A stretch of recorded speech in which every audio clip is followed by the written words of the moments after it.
Bonjour à tous, bonjour à toutes. Merci pour cette invitation et pour cette introduction. Pour répondre à la question qui m'a été demandée de développer, je vais d'abord vous parler un petit peu de la situation épidémiologique et puis après je reprendrai certains points utiles et pragmatiques pour la médecine de premier recours. Cette année, en août de cette année, l'OMS a déclaré l'urgence de santé publique de portée internationale en raison de l'augmentation de cas de Mpox en Afrique centrale, en République démocratique du Congo, avec l'apparition de cas dans les pays avoisinants qui avaient jusque-là jamais rapporté de cas, et devant la mise en évidence d'une nouvelle souche de virus qu'on appelle 1B.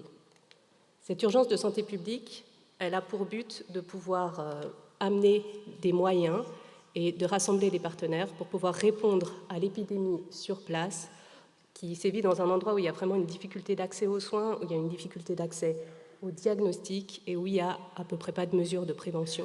Et il n'y avait notamment pas de vaccins disponibles sur place. Elle fait bien sûr écho à l'urgence de santé publique de portée internationale qui avait été déjà déclarée pour le Mpox en 2022, quand on avait été devant la première grosse épidémie hors Afrique, soutenue dans la population humaine et qui était due de nouveau à l'époque à l'émergence d'un nouveau variant. Alors le Mpox, c'est la maladie qui est due au virus qui s'appelle toujours monkeypox. C'est un virus de la famille des poxviridae. C'est une très grande famille de virus à ADN qui sont extrêmement complexes. C'est des très grands virus avec beaucoup de protéines et c'est assez rare pour nous dans le domaine de la virologie. C'est la famille à laquelle appartient le virus de la variole, qui est maintenant éradiqué, et aussi le vaccin du virus de la variole. Parce qu'il est très grand et parce qu'il est très complexe, ce virus il a des capacités d'évolution qui sont importantes, et c'est justement ces capacités d'évolution et d'adaptation qui vont faire que le franchissement de la barrière des espèces est possible, c'est-à-dire que c'est un virus qui est capable de créer des zoonoses, donc de passer de l'animal jusqu'à l'homme.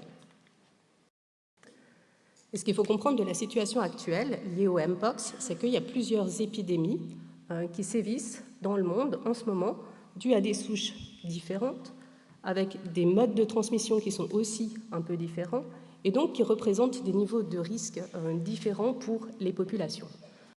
Dans les zones endémiques, et notamment en Afrique centrale, en République démocratique du Congo, en République centrafricaine, et puis en Afrique de l'Ouest, du Cameroun jusqu'en Côte d'Ivoire, on a tout le temps des transmissions zoonotiques. Donc, c'est des zones qui sont endémiques pour le virus.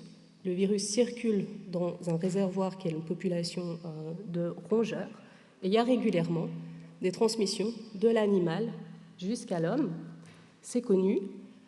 Et depuis 20 ans, on observe ces épisodes de transmission de façon plus importante et plus fréquente, liés au déclin de l'immunité de masse qui existait avant contre la variole, alors qu'on a arrêté maintenant de vacciner depuis environ 40 ans.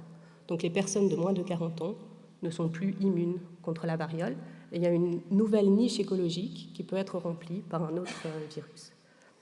Et puis bien sûr, le changement du comportement humain, le changement de mobilité, les voyages, les changements climatiques, les interactions qu'on a différentes avec la nature font que tous les contacts avec la nature sont plus fréquents et donc il peut y avoir plus de passage du virus de l'animal jusqu'à l'être humain. Ce risque d'augmentation de l'incidence liée à la diminution de la protection qui était avant conférée par la vaccination antivariolique, elle est connue depuis longtemps, et notamment depuis les années 80, où on sait que c'est des pays dans lesquels il faut monitorer l'augmentation des cas de Mpox. En 2022, il y a eu une épidémie mondiale qui s'est propagée à tous les continents, due à une nouvelle souche et qui avait un caractère particulier d'avoir des chaînes de transmission interhumaines prolongées. Parce que dans les pays endémiques, habituellement, il y a pas mal d'introductions zoonotiques, mais ça se transmet assez mal entre les personnes. Et là, on avait un nouveau virus qui se transmet bien de façon interhumaine et qui touche particulièrement les groupes à risque et particulièrement les hommes qui rapportent avoir des relations sexuelles avec les hommes, avec une transmission par contact principalement intime.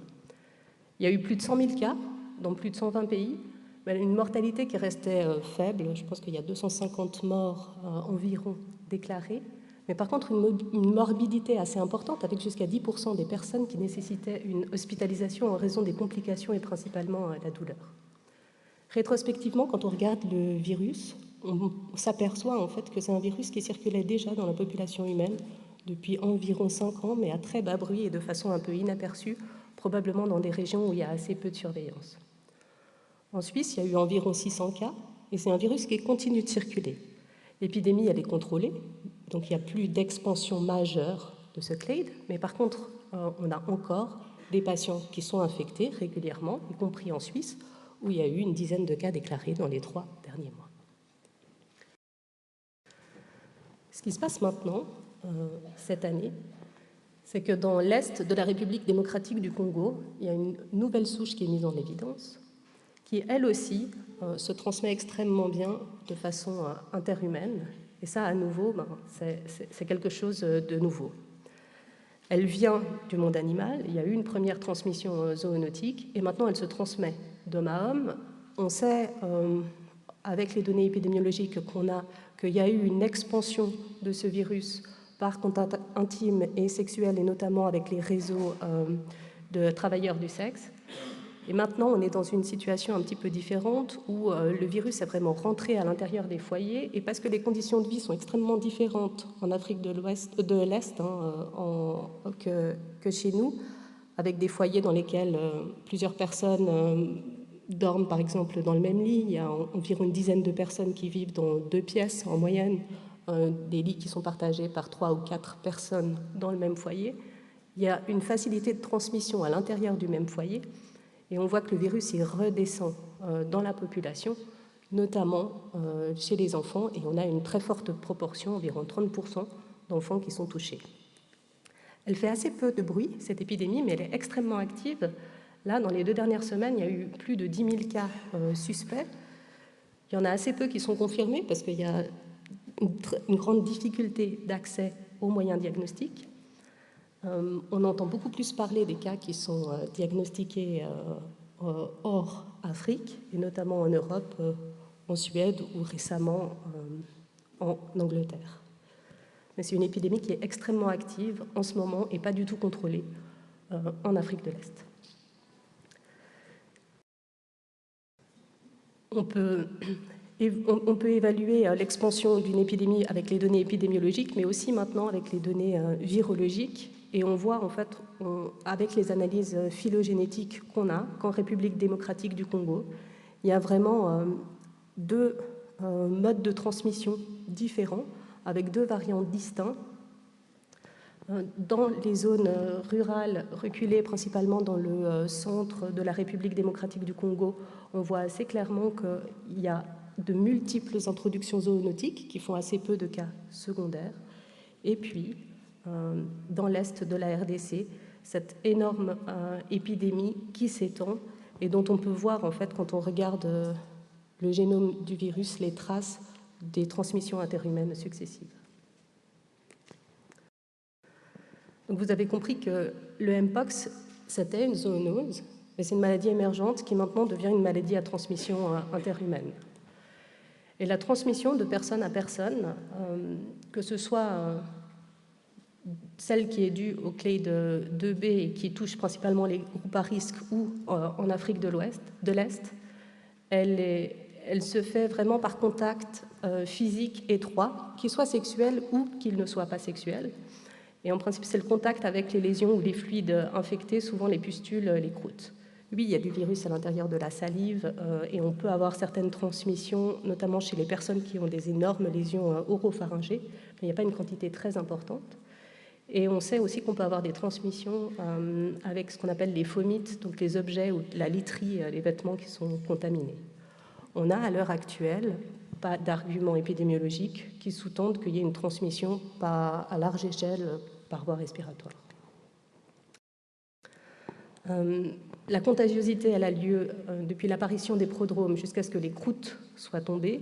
Et le risque infectieux, il dépend de la symptomatologie et du comportement humain. Je vous disais, les lésions cutanées sont les plus infectieuses. Si on a des lésions disséminées énormément sur les mains, on risque d'infecter plus de personnes que si on a des lésions limitées au niveau génital. La période d'incubation, elle est environ d'1 semaine à 10 jours, et puis la clinique classique, on développe d'abord une fièvre et puis des adénopathies, syndrome pseudo-grippal, qui est suivi d'un rash dont la localisation va être fonction du mode de transmission et du statut immunitaire de la personne qui est infectée. Donc classiquement, le rash, c'est des vésicules qui deviennent ensuite des pustules ombiliquées qui tombent après avec des croûtes. Le rash peut toucher toutes les parties du corps et aussi la paume des mains, la plante des pieds. Il est associé à un prurite et puis il a la caractéristique d'être synchrone, donc il y a le même âge des lésions sur toutes les parties du corps. Et on a un grand nombre de personnes qui présentent des lésions génitales isolées, environ 1/3 des personnes, principalement quand en fait le contact et le mode de transmission a été un contact génital. Là, vous avez des photos de la classique forme disséminée. Ça, c'est une photo prise en juillet en République démocratique du Congo par l'UNICEF chez un enfant. On les a aussi vus en 2022 chez des patients immunosupprimés avec un VIH hors Afrique. Et voilà, ça peut toucher toutes les parties du corps, y compris la paume des mains et la plante des pieds. Et ça, c'est la forme qu'on a vue très fréquemment dans environ 30% des cas chez les patients qu'on a vus hors Afrique depuis 2022, avec des lésions limitées aux parties génitales ou alors avec très peu de lésions sur le reste du corps. Le diagnostic différentiel, finalement, il se fait avec tout ce qui peut faire des rash. Et chez les personnes avec chez les personnes avec les facteurs de risque du Mpox, et notamment les hommes qui ont des rapports avec les hommes et pas mal de partenaires, il doit se faire avec la syphilis secondaire aussi. Le diagnostic différentiel, il est souvent assez facile avec la varicelle parce que les lésions sont plutôt d'âge différent pour la varicelle. Parfois en clinique, c'est dur de les distinguer. Et donc, il faut y penser quand on a une éruption cutanée qui est inexpliquée, et en particulier chez les personnes qui peuvent avoir un lien épidémiologique. Gardez à l'esprit que ça peut coïncider avec d'autres diagnostics d'IST, et notamment la syphilis. Le diagnostic, il se fait par PCR sur une frottis de lésions. La PCR est maintenant remboursée par les assurances. Et vous pouvez la faire, vous, en cabinet, ou adresser le patient dans un centre qui fait le dépistage. Ça nécessite de se protéger et d'avoir des mesures de protection. Nous, en intra-hospitalier, on met des mesures qu'on appelle contact plus et respiratoire. Ça correspond au port d'un masque, des lunettes de protection, d'une surblouse et de gants. L'Office cantonal de la santé à Genève a fait pas mal de documents pour les patients, mais aussi pour les professionnels de la santé, et notamment les médecins de ville, avec des flyers que vous pouvez donner à vos patients qui détaillent en fait ce qu'il faut faire dans l'attente du traitement, dans l'attente du diagnostic, pendant que le test est en cours, parce que c'est des patients qui rentrent chez eux à domicile, quand l'état clinique le permet. Une fois que le diagnostic est confirmé, c'est une maladie à déclaration obligatoire. Il y a une enquête d'entourage et puis les personnes sont appelées. Et là, l'isolement n'est pas un isolement strict. Ça dépend des cantons. À Genève, ça dépend de la symptomatologie des patients. Et souvent, les personnes peuvent sortir de chez elles.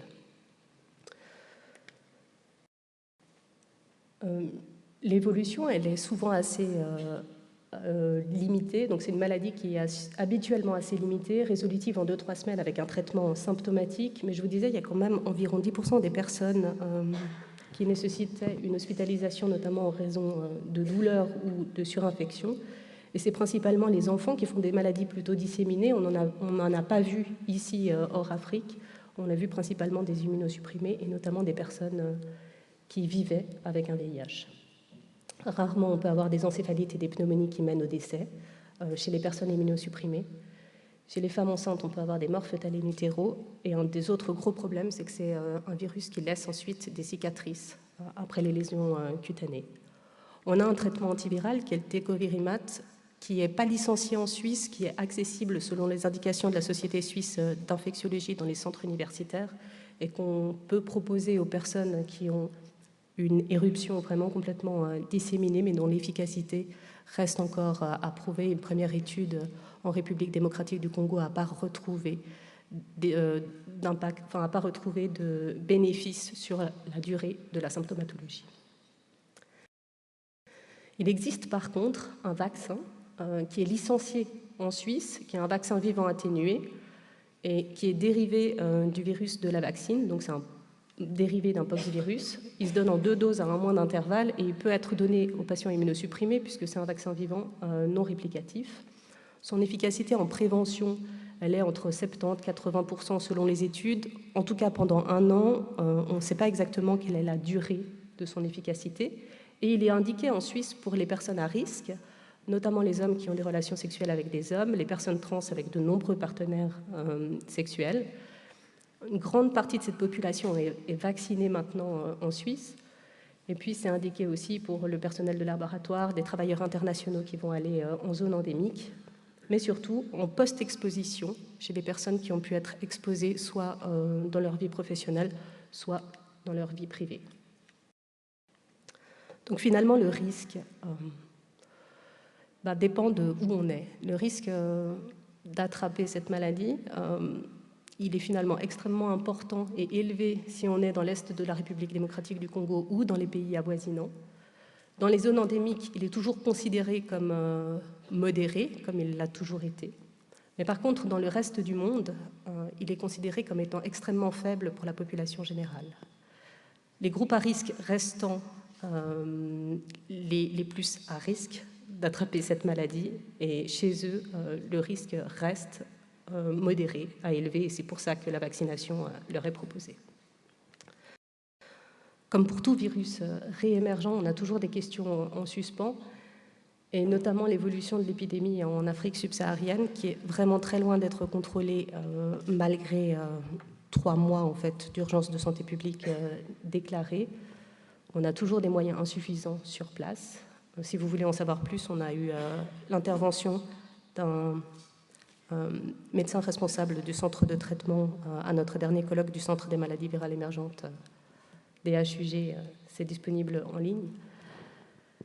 On ne sait toujours pas exactement si nos traitements sont efficaces. On n'a pas vraiment de traitement. On a la grande question de savoir quelle est la durée de la protection après la vaccination, qui revacciner, quand revacciner.